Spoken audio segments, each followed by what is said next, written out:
Hi guys, welcome to our monthly therapy support group. I'm going to be really transparent with you and let you know that I think I'm going to have to pause this group for a while. We've had a really catastrophic family event that we're really struggling to get our heads around, and it's really traumatic, and it's so interweaved with my whole campaign, our charity, my book, basically what I've dedicated my life to. And it's so oh gosh, it's so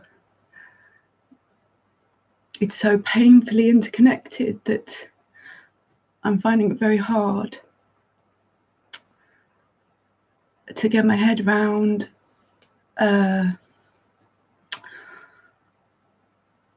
working on the NOMAP campaign. I'm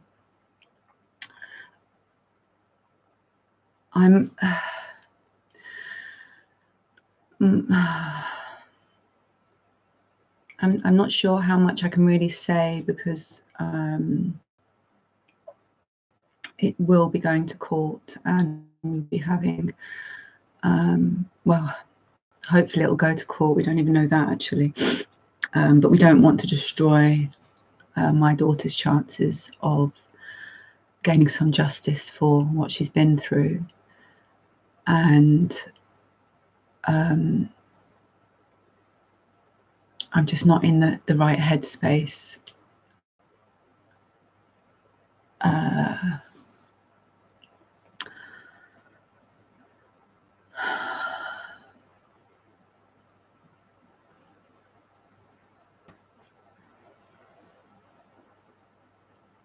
I suppose I want to, before I leave, try and share, so that anyone else who might be in this situation could be different with it, because there's so many points at which people could have been different in this situation.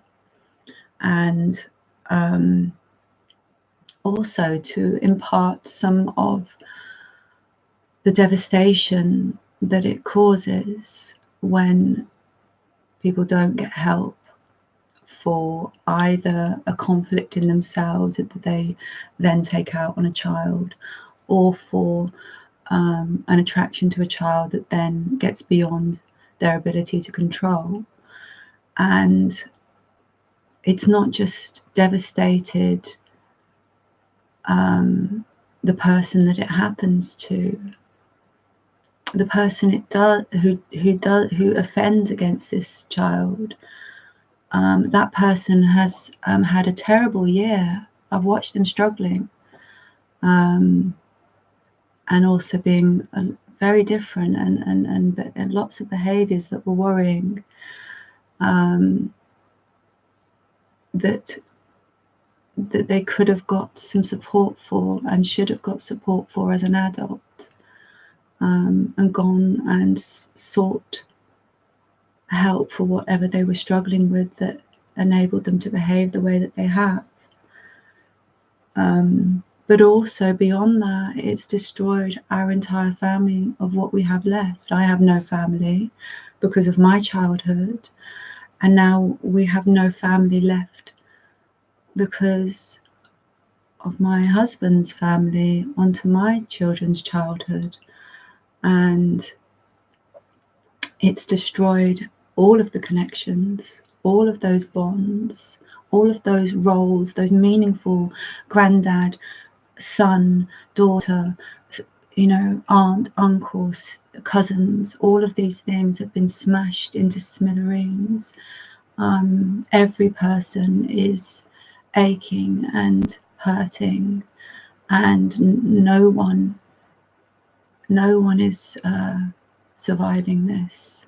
Everyone is getting through every day with what they can, and that's on every side of this. And then there's the devastation of the children of the person who's perpetrated, and the conflict in those that couldn't believe that that could happen, and those that would always believe a child and their plea and their experience that they're sharing with you. And it takes so much to come out with those things, because the things that children worry about is destroying families. They worry that this information is going to destroy families because they know it will. They know that this information is so destructive that it destroys people and families and jobs and futures, and creates absolute turmoil within the person that it's been done to, and they have that knowledge that they've got to impart on someone else. The level of self-harm that's been created in my daughter while she's held this secret has been unbearable. We have spent a whole year knowing, viscerally feeling our daughter disappearing, and just scared of where she is and where she's gone, and this just out of character behavior, and the sadness and her emptiness, and just all of the pain, and all the little things that you now remember that make sense of, you know, who's going to be there, and just all of these little incidents that now fill your heart with terror, because, you know, my daughter doesn't sleep because, you know, the door was pushed open as well. So you then, oh God, that makes sense of this other thing, and she's been holding that all this time, and I didn't see it. And the blame and the shame, you know, I fought very hard for my right to have children, because I didn't naturally give myself a right to have children, because I believed, having been a child of abuse, that could only be detriment. And if I couldn't get myself over it, then I didn't deserve to impart that on children, as a survivor, let alone as worrying that it could happen to them. And this Shakespearean tragedy that we're in, where my father could wish this upon my children, and then it could come true by my husband's father, and just the devastation that lays before us. And I'm reliving my childhood in the like it's worse. It's so much worse to watch, to know and watch, to have been through and then watch your daughter or your son just break apart upon the weight.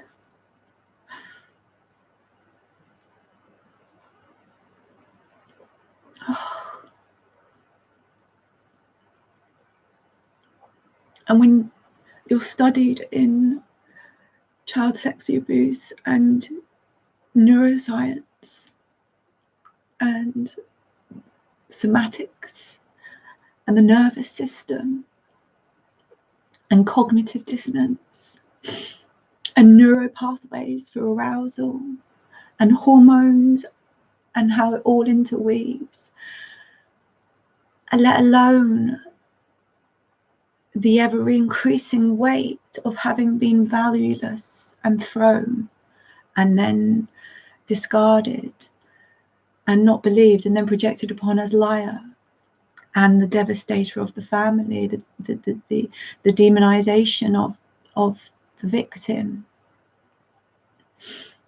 let alone whether, you know, we've got to wait 6 months to a year to find out whether it will even be taken on as a case, if they get enough information, that, you know, evidence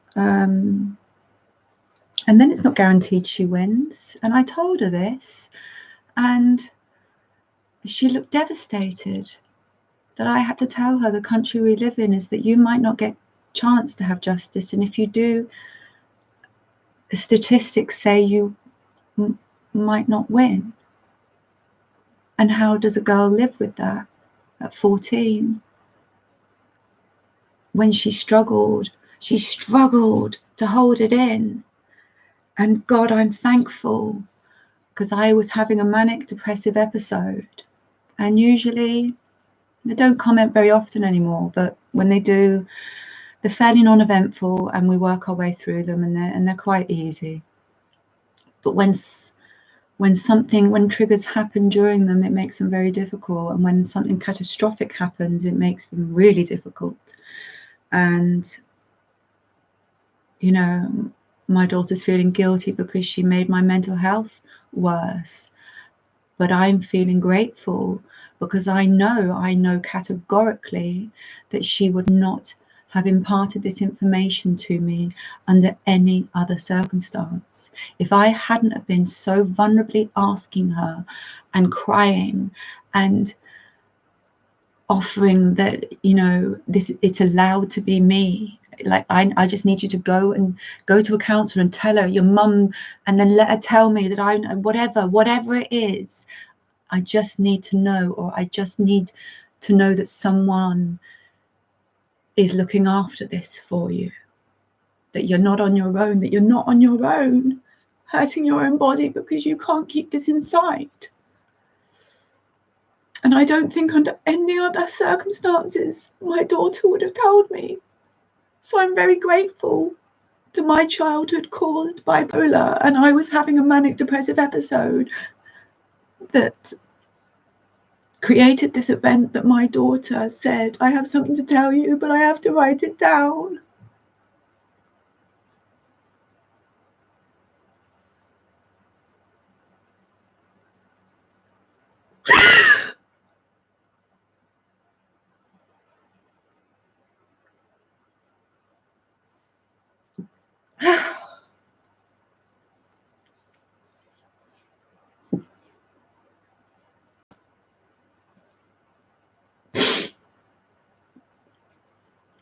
So I just want people to know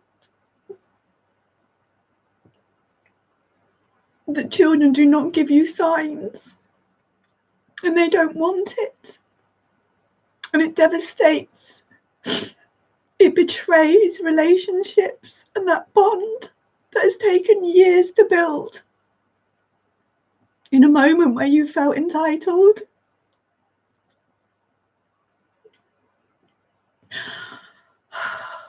And he watched her struggle for a year.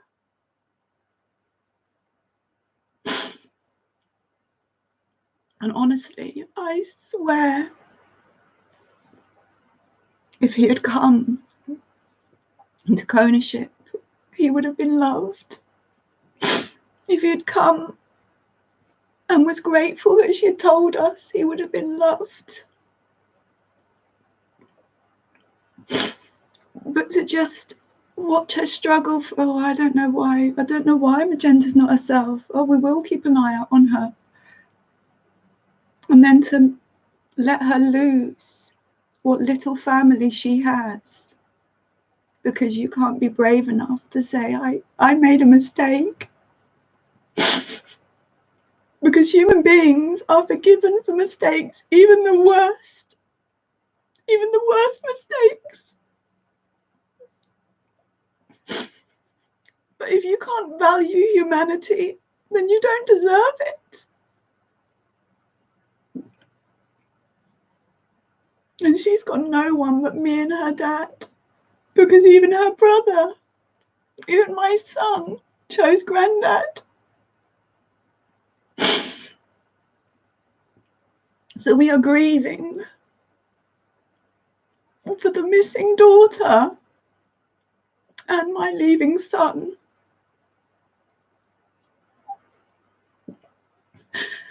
It creates devastation. And I know that he has been suffering too. He went missing for 24 hours before Christmas.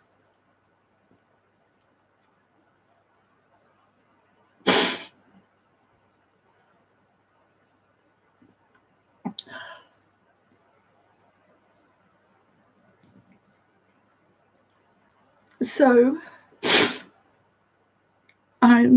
I'm still working on the article for my governing body's journal to raise the flag of the NOMAP campaign and difference, and raising awareness for teenagers struggling either with their victimhood and becoming survivors, or with minor attraction, or any person struggling with anything that's causing them to lash out in any way, because it can lead, as we know, to behavior that you wouldn't expect from someone.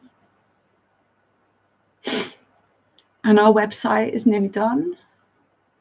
It's been made so beautiful, and it's been put loads of effort in by our, like, we've got a little team now, you know, and everyone's put so much effort in.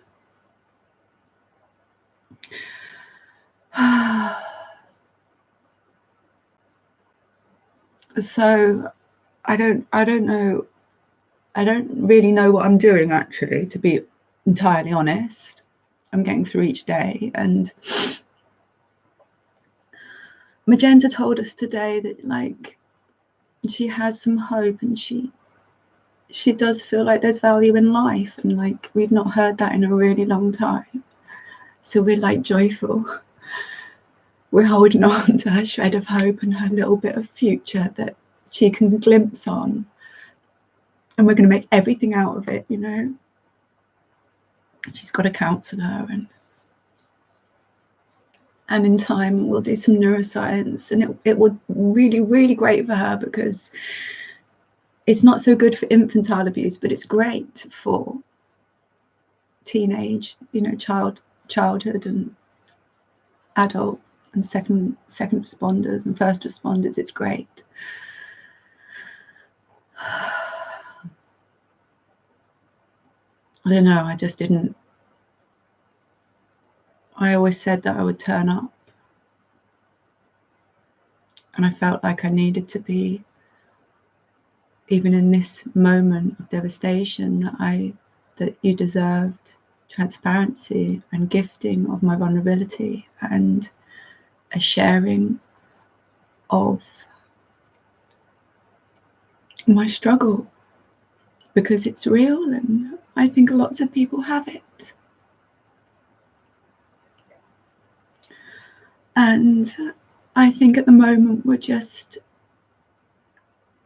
giving a lot of permission to cry, and we take it in turns to cry. Like the first week we were just in the same room, like constantly, and always felt like we needed to just like make sure we were touching each other. It was like we just needed to make sure the last three were still here, and, you know, put on a film and try and just take your mind off for a little while. And they're, you know, they're in summer holidays, so it's a little bit easier because they're not having to work properly, but I'm self-employed and do have to work. And as a chiropodist, it's really difficult because I'm working in pain, and I'm working with people that really know me, and ask questions that just are emotive. And then, you know, I have very good relationships with people that I know, because I'm authentic, and I connect, and if I'm going to meet you, you're going to meet me. And I suppose part of that daily, you know, 15 people that I'm telling this awful story, it gives you that ability to tell it, and to get bigger than it, so that you can hold it and say, okay, this is the story now, and this is what it looks like, and okay, now I can see it. Let's do this, and let's heal that, and let's accept that, because that it can't heal, and we'll just look after that. And how does that look, and what can we do to look after each person's way of healing or needing.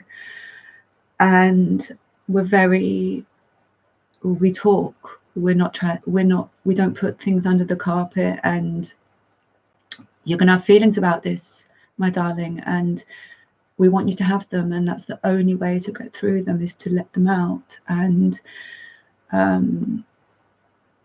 sense of humor, oh my god, it's dark, it is so dark. And like, oh, the darkness is, like, scares me a little bit, but even that is like relief.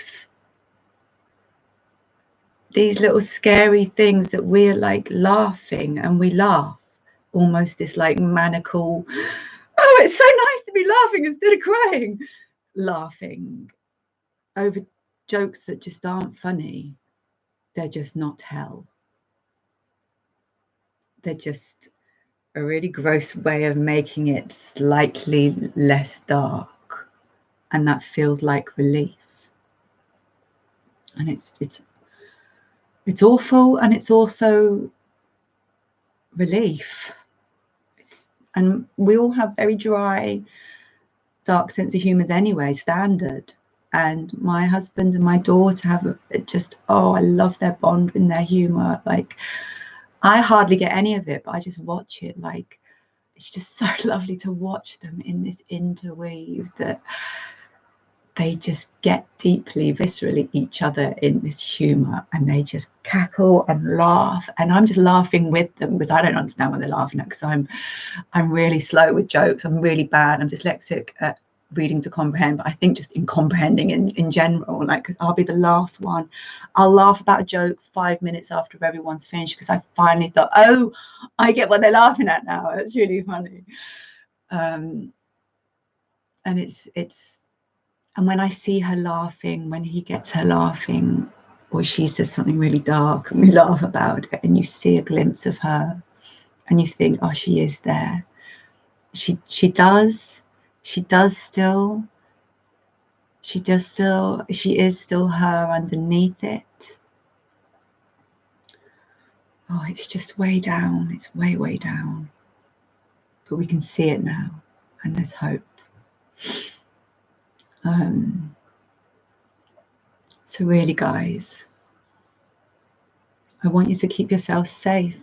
And when I say safe, I mean belonging and treasuring your systems and your relationships and your interweaves and your caring and your family, because one incident can destroy it all.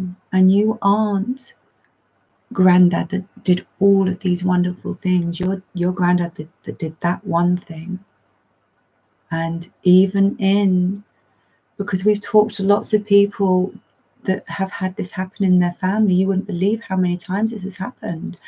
And they will say, yeah, the wife chose, she stuck by the husband. But then you hear the longevity of the story, which is they live in separate rooms and she hates him. And that's the rest of their life.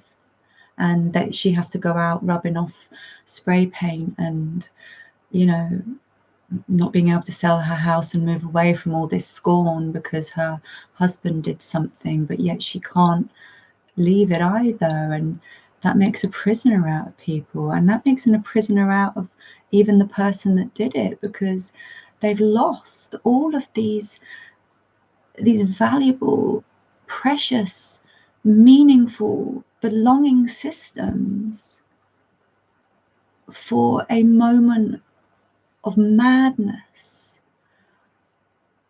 And if they could just own it and become, they could heal it. But in the non-ownership, it has just destroyed it so much further. It wasn't just one child's ideal of a grandfather. It was a whole family and every single interweave in that. And my husband, he's just so grateful we're alive every morning that he hasn't even begun to feel how this has impacted him. And I'm sat here in the full knowledge of the future of this, of the Father's Days and the Mother's Days and the Christmases and the oh, I wish I could tell my mum about this, and the missing and the longevity of it sinking in, of feeling like an orphan because you got chucked away and your daughter got chucked away, and that whole shrinking that I know incredibly well. And so I'm watching this car crash that they don't even know how deep this pain is going to go yet. And I'm just trying to like, oh, it's gonna probably get worse. Oh, this might happen. And I trying to prepare someone for the worst journey of their entire life. And it's going to be an entire life journey, because we've had people, and I find it so offensive because they will say, just trip off the tongue nonchalantly, that, well, you did all right, you survived and you're great. And I think, God, you're really dishonoring the level of work I do on a daily basis to get over my PTSD and my bipolar and my fractured spine and my lack of everyone and my zero belonging and my childhood that gets triggered in things that you can't even imagine. And it's not because and I'm scared and all that. It's because, oh fuck, I'm gonna seize and have a thingy because something's made my brain go, oh, threat, and I'm not even feeling it. My body just overrides me. And I had to explain that to my daughter, because, and she showed me these texts to prove that it happened, because all these people are going against her. And in one of them, I'm reading, my mum would be so disappointed in me because she's raised me to stand up to this sort of thing. And I just sat there and froze. And I had to explain to her that you can't override your amygdala, and I'm sorry that you inherited the freeze from me, because it doesn't matter how educated and how many qualifications and how many books I read and how many sessions of counselling and this, that and the other I do. If my brain gets threatened, I faint and have a seizure and then puke up and vibrate for 2 hours and have psychosis, and I'm like, sorry guys, but that's my brain. And your brain freezes. And it feels like it's better to just try and not experience this than to be in this devastating moment. And your body did a very clever thing to try and save you from that terrifying moment. So don't feel like you disappointed me, because you're my hero. And I just feel like you're so brave to have held this for a whole year, because you didn't want to destroy the family, because that wasn't your responsibility, because we would have got him help. We would still get him help. We would have been a family in it, but he forced us not to be. And it's just all very, very painful, because I feel like, God, if after everything, and I'm vocal and eloquent and I've written a book and I've shared it, and like, I'm not like a little bit broken, I'm full on fucking, oh, my body does really weird shit broken, nothing to do with me, like, oh fuck, it's going again, bye, gone. And there's 3 hours of my life I'm never going to get back because of a TV program, or we've had a hard day, or whatever, a smell has come in. And you know, I've shared all that and been brave and represented and qualified, and then gone further and thought, right, I'm not going to be at the bottom of the slide, I'm going to be at the top of the slide, and not just got on the top of the slide, gone, you know, you horrible people, gone at the top of the slide and said, hey, all those people, all those lovely souls that want help to be a human, come here, because there's love for you, and we empathize with the struggle and with the care that you need, and that you don't deserve this hate, and all of those things. And like, this is the 13th monthly map group that I've held, and just all the campaigning and all the everything, and I can't inspire my own family-in-law let alone my family. They were gone a long time ago. We gave up on them a long time ago. But my family-in-law, who understood it and felt like they empathized and could get the devastation, the long-term devastation. Not, you're all right, you survived, you're all right. No, I'm not all right. I do not, categorically, do not want to live out my life. I am not going to.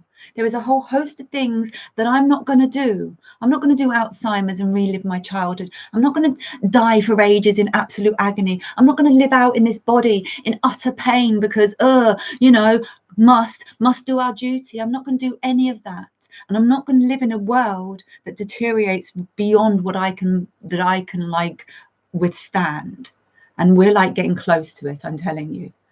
And that's not even before we go up the 2 or 3 degrees. And this isn't, oops, we've gone up 2 or 3 degrees and we're like at that threshold where we can't survive, we best go back down again. We're, oh shit, we went to 2 or 3 degrees above the threshold and we can't ever go back. Oh well, we're a ticking time bomb of like ending the world and the planet and everyone on it, and well, we're all assholes anyway, so who cares? Oh, I'm ranting. I know I'm ranting. I'm not quite out of my manic depressive bipolar episode, but I am at least knowing that, you know, the sense I'm making isn't sense. I'm just being transparent with you because we're a campaign and we're a community, and if someone doesn't share when they've had something tragic happen in the very notion of what they're campaigning for, to oh God, it's like a last ditch effort to gain something out of my life's work, because I didn't just have children, I really worked at the right to have children.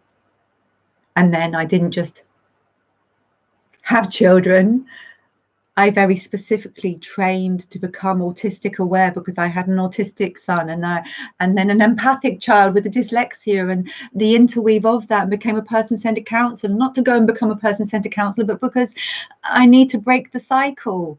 Like, I am going to break the cycle or die trying. And then I didn't break the cycle, and I'm not allowed to die because I've got children, or at least one child that needs me. And that's not to say that we're not utterly, immensely in love and proud of our son, and that we don't, we get it, we get it. But it's very, very hard to harden your heart to your son, because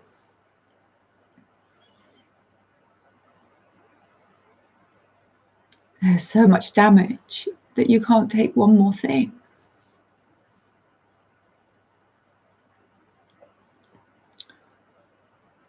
So anyone struggling with their minor attraction, anyone who has committed an offense, please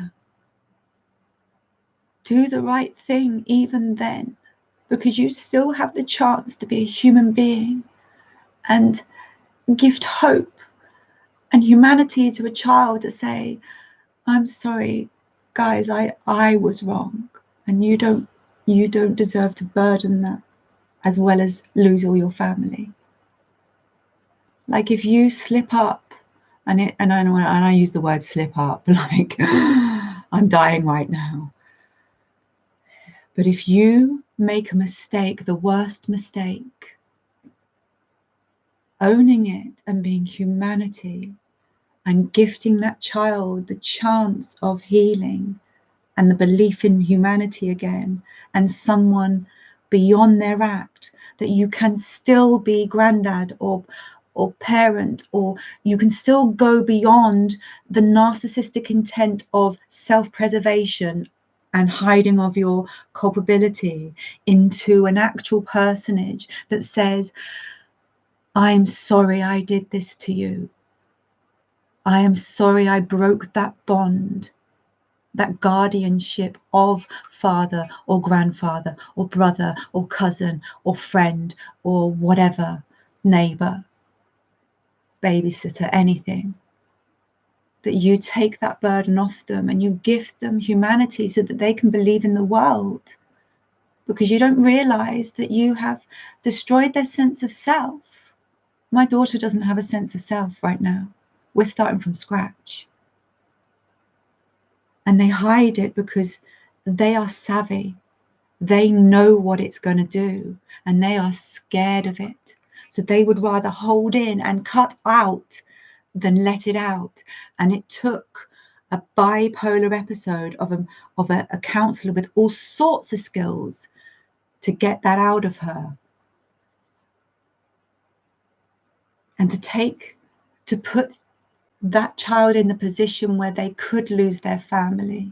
It's so insulting and cruel, on top of pain and intent. And to allow them to be questioned on their morality, on their truth, on their ability to be a human being.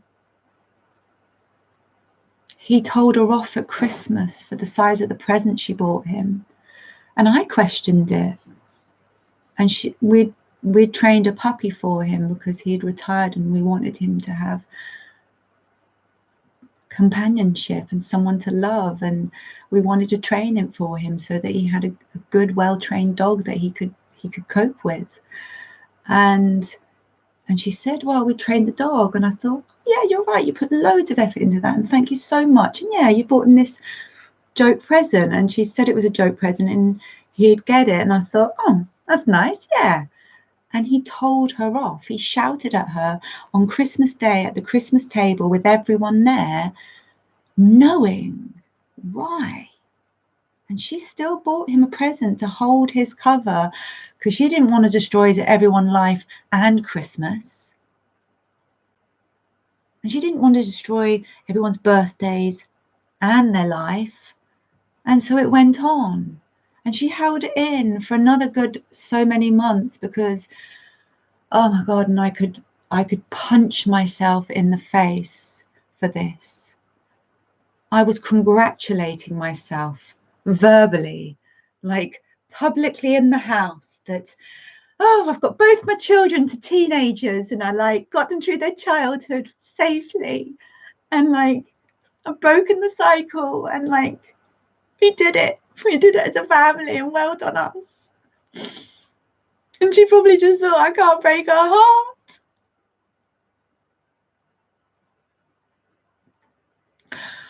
Oh, God.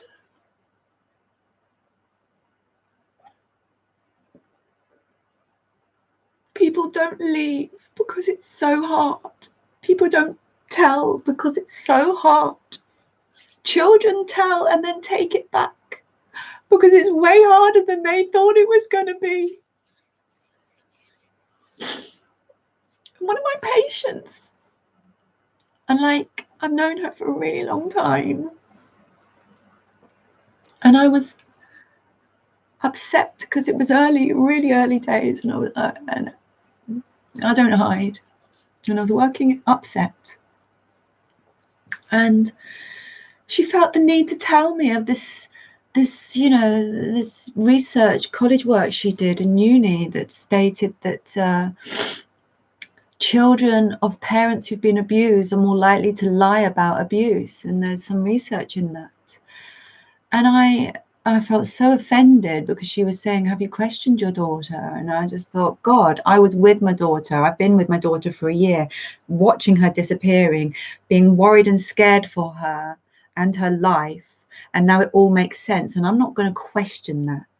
If other people for their profession have to do that because she wants to go for justice, then they will do that. But that will never leave my mouth. And I've since looked into it. And actually what I think happens is that children of abused parents, the devastation is so much broader and deeper because it hits all in one, because they know.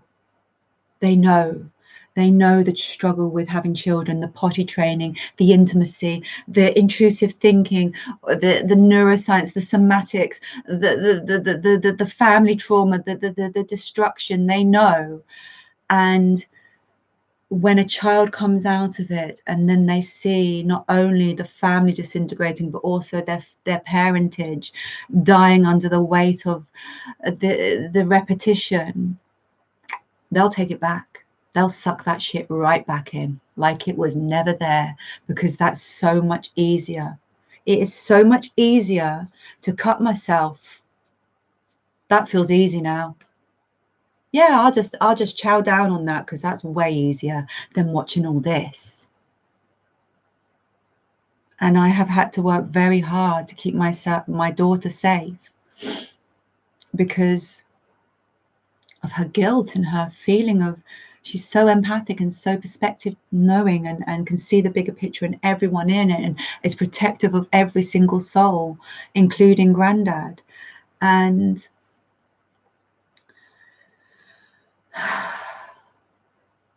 she's so sensitive.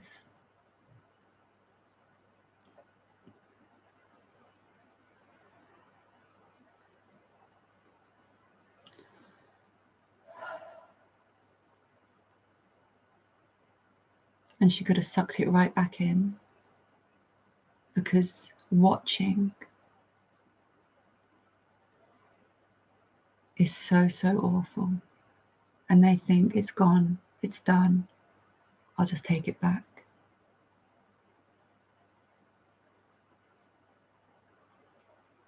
And children do not disclose terrible things unless something terrible is happening.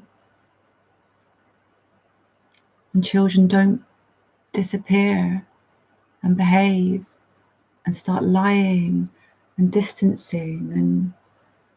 And like, I already had a teenager do that who was Aspergic, so I thought, oh, maybe that's just all teenagers, and it wasn't because he was Aspergic. But now I know, no, she was distancing herself from me because she couldn't bear to have my love, because she might get weak and tell me.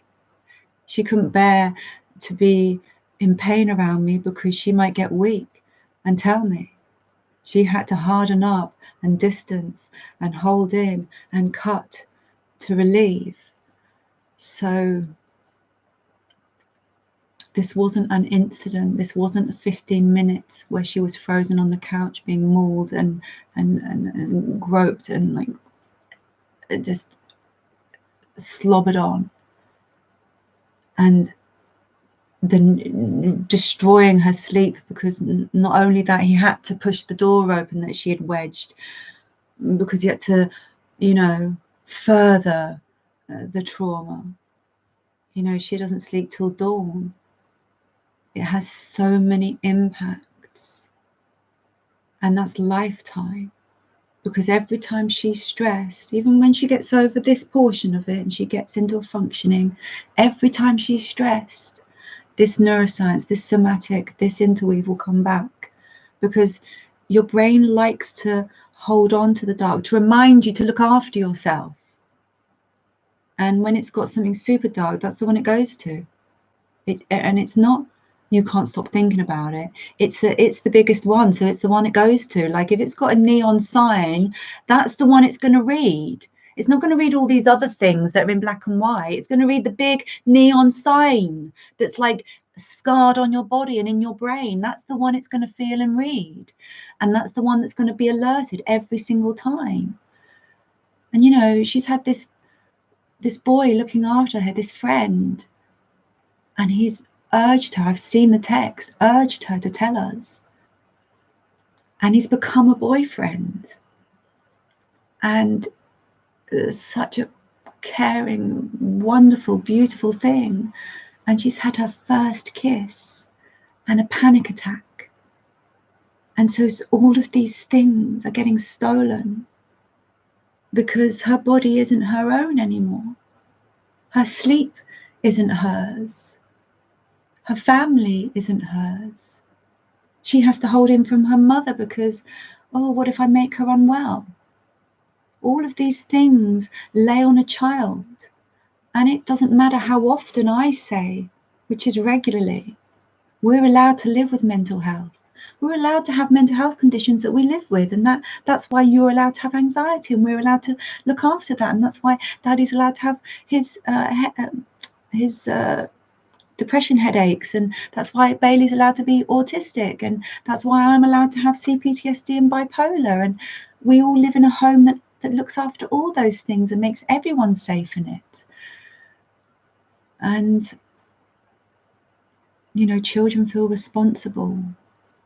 They get responsible for all those hearts they're going to break, especially ones that care, especially ones that are empathic. Those ones hurt for everyone. And so instead they'll hurt themselves. And this poor family, it's devastated. And we're 3 people, me, my husband, and my daughter. And that's what's left of our family.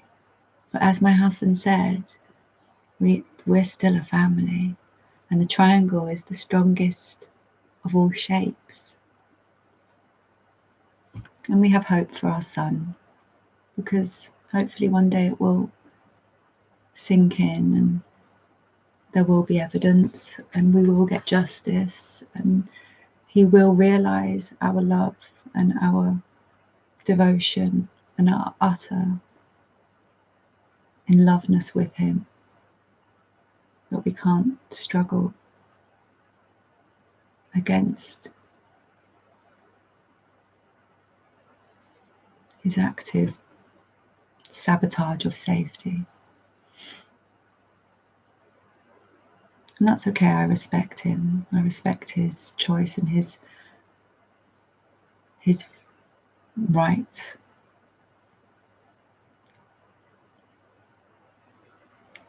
So I don't really know how much help I've been to anyone. I still haven't had any feedback for any new content. I've done all the content that I've been sent. And I don't know, I'm just tired of pushing this snowball all on my own up this really horrible hill with loads of people throwing shit at me from the top. But I'm not really me at the moment. And I don't know how to be me without this campaign. This has been my life's work. It's been a dedicated mission. Honestly, and this is like still a bit mania talking, because I've been talking with God.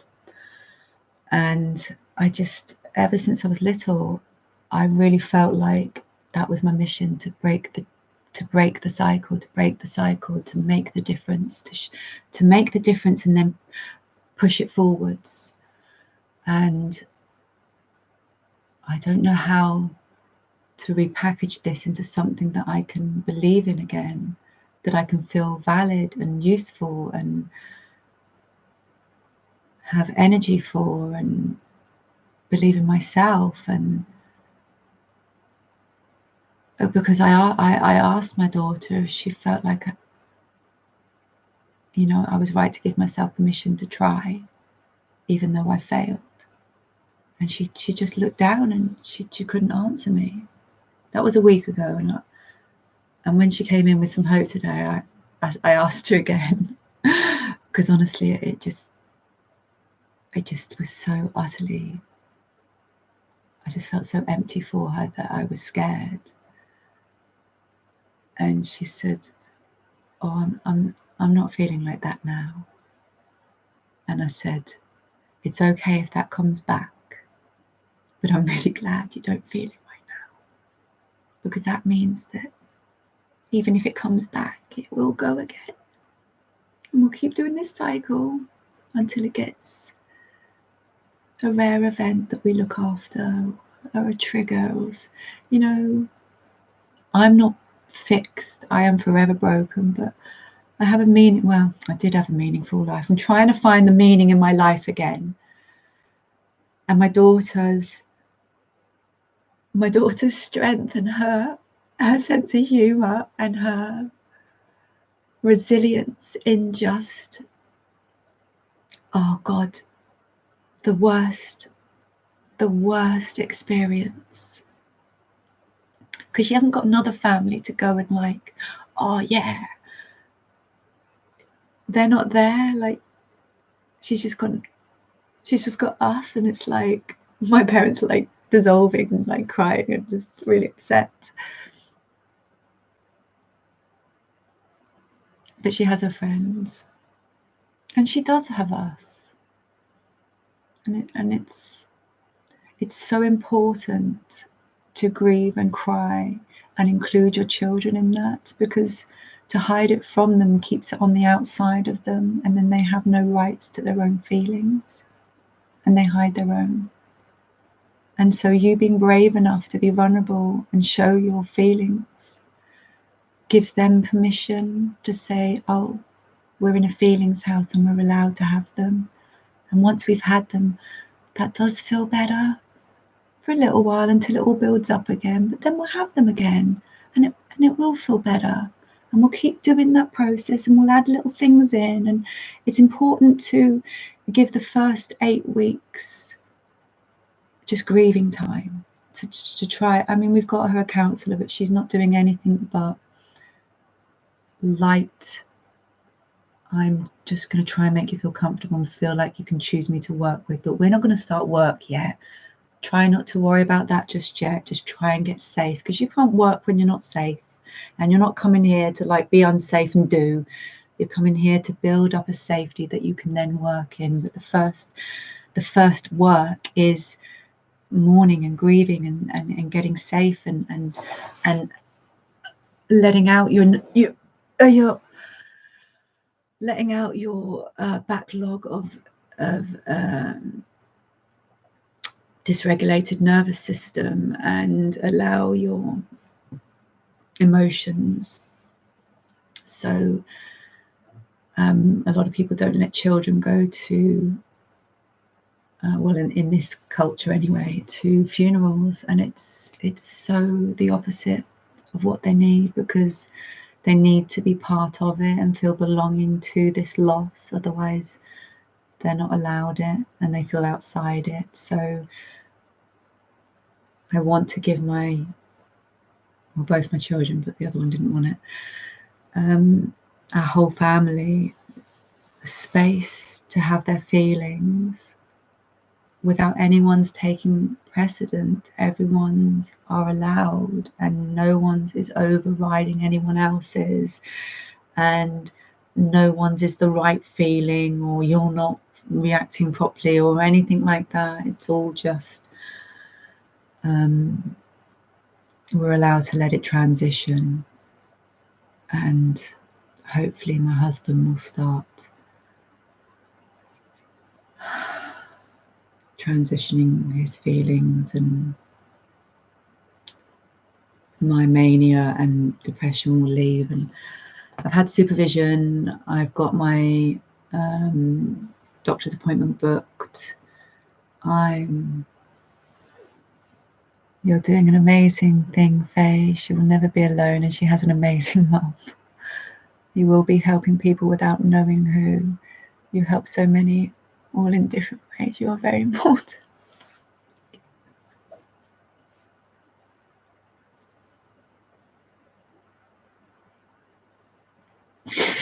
Thank you.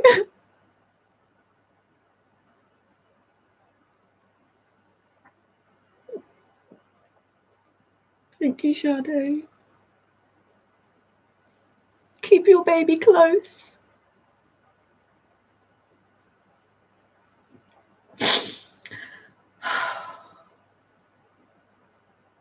I'm sorry, guys.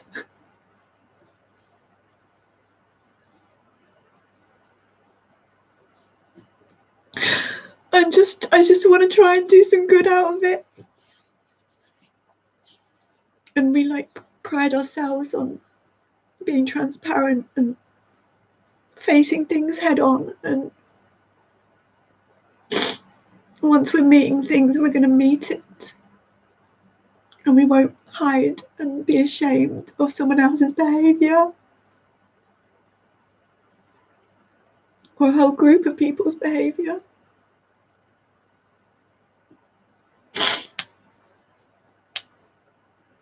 I want everyone to treasure the life that they have and don't lose it by a behaviour, because we don't have nothing anymore. We have before you act. We have verb heads. We have me, our Project Snowball, our team. We have specialised counsellors who believe really wholeheartedly and with their soul on this campaign. It's all there to be accessed. We have really great people doing research, something Satos and oh God, I can't remember any of them. Loads of people are doing research, well, not loads, a few people. Dr. James Cantor, Ian McPhail, a lady one I can't remember her name of. Like, my brain is not good tonight, just excuse me. And I'm really prepared for this. Like, I can't do it tomorrow, so I'm doing it tonight, and I probably shouldn't even be doing it, like, in all honesty. And of all things, counselling, being a counsellor, because I'm allowed to be transparent. I've sent out, I've had a devastating thing, and I'm not really myself, but I'm available if you can understand that I'm not myself. And if you've got any questions, say them to the end, because otherwise it will change your appointment. And many are still coming and getting a great deal out of it, even though I'm not my full self. And I feel like it's an opportunity to be brave and show them I'm giving you the choice to feel like, do I need to, or do I want to? And yes, I could come and see what it is to meet something transparently and say, look, this is all I've got to offer right now. And if it's still valuable to you, then I can give it to you. But it's also deeply respected that it might not be quite enough right now, and you might be doing okay for now, and you'll see me on the other side of it when I'm back in full, well, hopefully back in full swing. We're only in the first few weeks of it, so it's really early days. Thank you, Sade, for tuning in. I just appreciate that so much. And my other viewer, because I think, who am I doing this for? But then, like, it does get views. Like, they all have a lot of views. And the one I did, one that said that was like a little thing for anyone that was wanting to I love you anyone that was wanting to share with someone that they cared about, that they were having this attraction and they needed some support. And I did this if you're receiving this video, then someone that you care about is really struggling with something that they could do some real understanding about, and here's some things you could understand about it to make that transition easier. And that's had a load of views. So I think that, although they could be clicking on them, watching 1 minute and thinking that this is shit, and that counts as a view. I don't know whether I'm wasting my absolute time.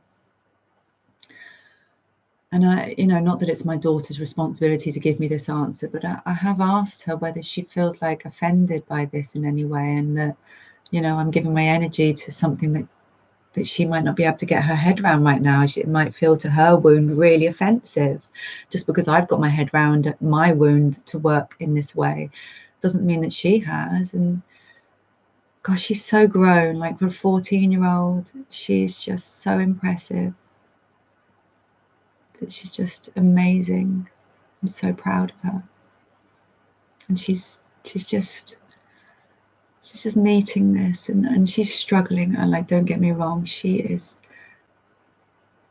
really struggling, and she does have very, very dark days, and I'm very grateful that she's very open and transparent. And now, because she always did talk to me, And then she had the thing that she couldn't talk to me about anything. She stopped talking to me entirely, because if I start talking to my mum, I'm going to want to tell her this, and I don't want to destroy the family. So, you know, I just thought, oh, she's doing that thing that Bailey did, and they just don't want you at all. And like, I just got to go and grieve over here and like try and hide it from them, because, you know, they're allowed to grow up and not need their mum anymore. And that's okay. It's a rite of passage. I'll just like miss them over here. But no, you know, she desperately wanted to be close to me, and we are close, and she can tell me how desperately sad she is, and that's allowed. And we don't like freak out because she's suicidal. We say, you know, that's understandable. And the girl that feels suicidal, she comes home and she tells us all about it, and we look after her, and we let her cry, or we let her have what she needs, or we, you know, take her mind or cheer her up, or we smash something. We smashed this box that Grandad gave to my husband, and my husband put about 12 to 16 hours of care into this wood, of restoring this beautiful wooden box. And he really loves restoring wooden things and wooden instruments. And he has this banjo ukulele restoration barn, and he does all this wood stuff, and this beautiful box. And he said, you know, I've got this box that Grandad gave me, and I just was thinking, do you want to help me smash it up? And my daughter was just so like, yeah, I really do. And then I watched her like, and she like, oh my God, she got something out of it. Like at first you could see it was just like when she started getting into it, and you could see like the rage and the holding in of the whole year, and him shouting at her about Christmas, and everything came out. And then she just like handed me the hammer, and I was just like, oh, okay. And then I just like finished it off, like this pile of wood that was just smithereens, and then we watched it burn. And we just felt so good to watch it burn. And my husband felt so good to watch that energy and that effort burn and destroyed, because he couldn't bear to have it in his house. And it was very cathartic, and just what she needed in that moment. So, but we did stop her from destroying my son's Yeezys, his trainers, which he likes brands and posh and designer and money, and like probably feels like we've failed him utterly, and he's had the most awful childhood because we're the opposite belief system. We like to reuse and recycle and use till it dies, and then try and fix it, and buy charity and vintage, and make do and mend, and treasure our planet and our home and our relationships, and say no to money because you can't get another weekend, and you can't get, you know, this time and childhood, and you know, I can't remember why I'm saying all this designer stuff. Oh, his Yeezys. Yeah, she was going to put them on the fire because the police told us that day that he doesn't think that Grandad did anything wrong, and it really upset her because he'd had her scurrying around the house, you know, packing a secret bag for him of absolute minutiae. I mean, we were going through hell, and he wanted the oil for his bike and this gel pad for something or other. It was just like, do you know what your sister's going through? And she's just heard that you think Grandad's done nothing wrong. She's going to like put your shoes on the fire if you don't stop using her right now. But we saved the Yeezys because, you know, he hasn't actually done anything wrong. He just has a very narrow feeling spectrum, and struggles with empathy, and has a very good relationship with his grandfather, and just can't believe he did that. And I understand. So please, people, just, if you're in a moment where you're thinking you've got a sign, because one went to bed and the other one stayed up to watch the end of the movie, don't.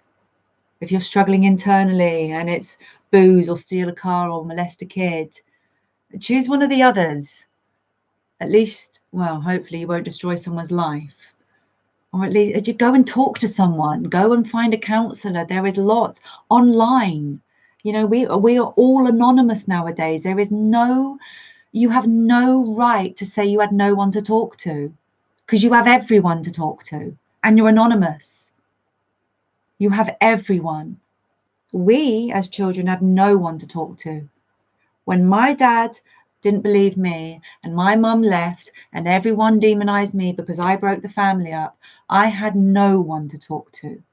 But nowadays we're on the internet, and thank God my child had someone to talk to every night on the internet. But these people who are behaving, are molesting, are destroying people's lives, have people to talk to. You have specialist people who are turning up for you, who are bending over backwards and giving their heart and soul to you with empathy, with love and care and an absolute camaraderie and community and belonging, and saying, well done you, and championing you for your NOMAP, for your non-offending status, and how amazing that is, and you're my heroes. And like, just don't, because you could kill off all sorts of things. That man has all but killed off every bit of everything that I ever worked for. It just feels like rotten, like it didn't even exist. Like I shouldn't have been born because I was the wrong sex and my dad wanted a boy. And then when he did have a boy, it died a cot death, and the wrong baby died. The wrong one died. This middle one, this girl that I didn't want, should have died. And then I should have listened. Oh my God, my instincts were to not have children, to not bring children on this planet, to just end the cycle. I know how to end a cycle. Don't do it. But I had to give myself that opportunity, and look where it led me. I've just thought, I wrote a poem that I'd like to share with you. And it's called The Cycle of Abuse. I thought I'd earned the right to try, but broken watching your soul cry, has ceased connection between music and dance, to break the cycle and give evil her chance. Like nothing can ever be the same again, and relief is jokes no one could think are sane, unless they've been dealt this cruel hand, for together we are in sinking sand, and thoughts of death are loud and calling, for peace from haunted dreams bawling.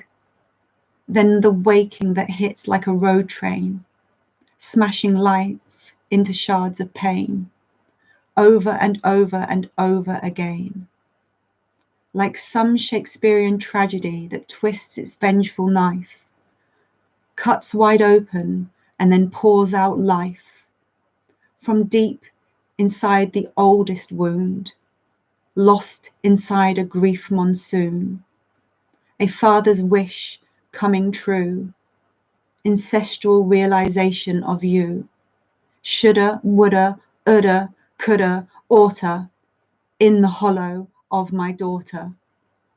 How I could have saved it all, if I could just accept the fall, that humanity doesn't exist for me. Signs I read say cease to be. You don't deserve hope to crumble in your trauma, nor our home to burn as we all grow warmer. Now desolate and torn at our seams, broken dreams and silent screams, so desperate not to take another breath of all the contempt we've been bereft. I don't quite know where to begin, or how to care for all this sin, forever grieving my leaving son. Oh God, what have I done?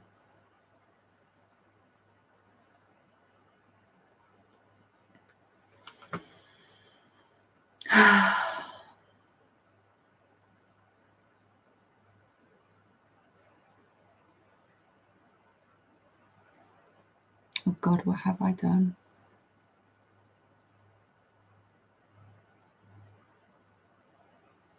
We all have to care if we want it to be different. And that means wives and mothers being brave enough to say, we will get you help for this behavior, but you will not make a child earn the right to their trauma, because you're not brave enough to be a human, a man who's a human. So I think I'm going to end it there, because I am ranting, and I'm not sure I'm making a whole deal of sense, or whether I'm making any help whatsoever, and in fact maybe hurting something. I'm not sure.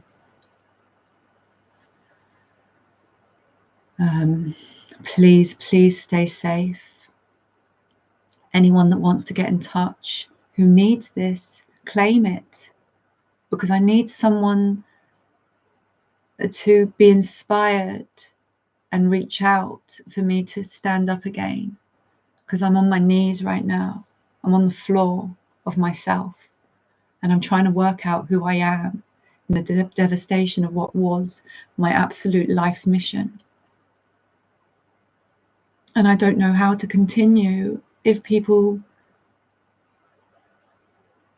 don't tell me what they need, or how. Just, I've done everything that that has been asked of me, and then more. And I know I've created so many avenues for people to invest, but a community needs people. It needs people to invest in it. And one woman and her little team, and my little team, are so passionate, and they are so committed, and they are so beautiful and courageous, and the creative people. They're brilliant people. So don't waste it. But honestly, I need to know this has gone somewhere to take another step, because I honestly feel like if I can't inspire my own family, then what am I doing? And maybe I shouldn't be. Like, there's all these others that are doing it, and maybe they're doing a better job. I haven't got an ego in this. I don't need to be going, oh, I'm the best. Like, look at me doing something. I've failed my mission.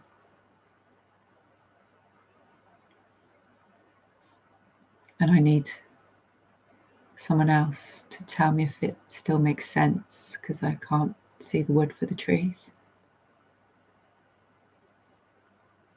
Thank you so much for coming on this journey with me, and thank you so much for being all of you, and so much love. Please be safe, and like, if your children start being not themselves, you hunt them down, because they're lost somewhere, all on their own, with something that they just can't deal with, that is so scary that they can't even say it out loud. They have to write it down. And it's not even the event, it's the impact of that event, because our children now know. They know what's going to happen, and they expect it, and that halts their words. It silences them.